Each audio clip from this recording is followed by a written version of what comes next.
ഇപ്പൊ ഈ നമ്മുടെ ഇപ്പൊ തലമുറ ഇപ്പൊ നമ്മൾ നേരത്തെ ചർച്ച ചെയ്ത പോലെ ഈ അലിൻ ജോസ് പെരേരയുടെ ഒക്കെ വീഡിയോ കാണുന്ന ഒരു യുവതലമുറ ഉണ്ട് വളർന്നു വരുന്നത്. അവരെ കുറിച്ച് എന്താണ് അഭിപ്രായം? അവര് ഇതൊരു കമന്റ് ചെയ്യാറുണ്ടോ നിങ്ങൾക്ക്? ഇല്ല അല്ല, വളർന്നു വരുമ്പോൾ അവരൊക്കെ അവരുടെ അച്ഛനും അമ്മയ്ക്ക് അലിൻ ജോസ് പെരേര ആറാട്ടണ്ണനൊക്കെ ആരായിരുന്നു?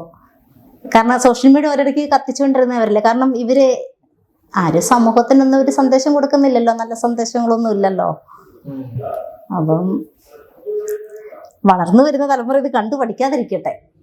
അതായത് അഖിൽമാരാർ പറഞ്ഞിട്ടുണ്ടായിരുന്നു, ഇപ്പൊ ഇത് പറഞ്ഞുകൊണ്ട് ഞാൻ ആലോചിച്ചത്, അഖിൽമാരാർ പറഞ്ഞിട്ടുണ്ട് ഇവരെ പോലെ കോമാളിത്തരങ്ങൾ സോഷ്യൽ മീഡിയയിൽ കാണിക്കുന്നത് വരും തലമുറ അല്ലെങ്കിൽ ഇത് കാണുന്ന തലമുറയെ വളരെ മോശമായിട്ട് സ്വാധീനിക്കും.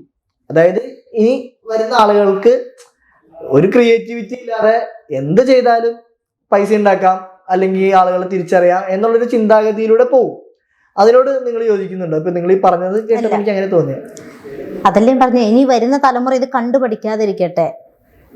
അലിൻ ജോസ് അവരൊക്കെ ഇപ്പൊ ചെയ്യുന്നത് കാരണം അവര് പക്ക കോമാളിത്തരമാണ് കാണിക്കുന്നത്. പിന്നെ കോമാളിത്തരമാണല്ലോ, അതിലൂടെ അവർ വരുമാനം ഉണ്ടാക്കുന്നുണ്ട് കേട്ടോ.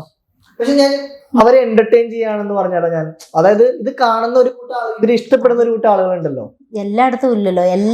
ഇഷ്ടപ്പെടുന്നവർ ഒരുപാടുണ്ടാവും, വിമർശിക്കുന്നവരും ചിരിക്കുന്ന, അല്ലെങ്കിൽ നമ്മളെല്ലാവരും ജീവിതത്തിൽ ഒരുപാട് ദുഃഖങ്ങളായ ഘട്ടങ്ങളിലൂടെ പോകുന്നുണ്ട്. ഇത് കണ്ട് ചിരിക്കുന്ന കുറച്ച് പേരുണ്ടാവും, എന്തായാലും ഉണ്ടാവും. ഞാൻ ഇരിക്കുമ്പോൾ തന്നെ ഒരുപാട് പേര് ഇവരെ വിളിച്ചിട്ട് സംസാരിക്കാറുണ്ട്, നിങ്ങളുടെ വീഡിയോ കണ്ടിട്ടാണ് ഞാൻ ചിരിക്കുന്നത്, അല്ലെങ്കിൽ നിങ്ങൾ, അതായത് അതിലിപ്പോ പണക്കാരുണ്ടാവും, പാവപ്പെട്ടവരുണ്ടാവും, അങ്ങനെ പല ആളുകളും ഉണ്ടാവും. അപ്പൊ അങ്ങനെയുള്ള ഒരു രീതിയിൽ ചിന്തിക്കുകയാണെങ്കിലോ? അങ്ങനെ നമ്മൾ ചിന്തിക്കുകയാണെങ്കിൽ നേരെ തിരിച്ചു ചിന്തിച്ചോട്ടെ. അങ്ങനെയാണെങ്കിൽ എന്തുകൊണ്ട് ഇവര് ബിഗ് ബോസ് വിളിച്ചില്ല അലിൻ ജോസിനെ? അത് ചിന്തിക്കുന്നത് ഓഡീഷൻ, ഇപ്പൊ സിനിമയിൽ തന്നെ ഓഡീഷൻസ് ഉണ്ട്, ആ കഴിവ് നോക്കും, അങ്ങനെയൊക്കെയാണല്ലോ.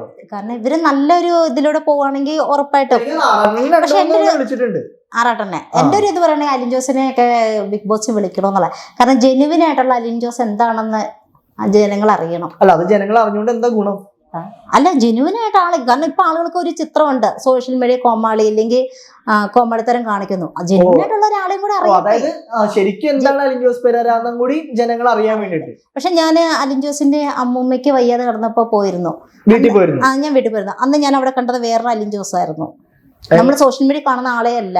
ഭയങ്കര സീരിയസ് ആയിട്ടുള്ള സീരിയസ് ആയിട്ടുള്ള. ഞാൻ ചെല്ലുന്നു, അവിടെ വരുന്നു, കാർ ഒതുക്കിട സ്ഥലം കാണിച്ചു വരുന്നു, എന്നെ വിളിച്ച് റൂമിൽ കൊണ്ടുപോകുന്നു, അമ്മൂമ്മയെ കാണിച്ചു വരുന്നു, എന്തൊക്കെ നല്ലൊരു ഇതായിരുന്നു. ആ കോമാളിത്തരവേ ഇല്ലായിരുന്നു.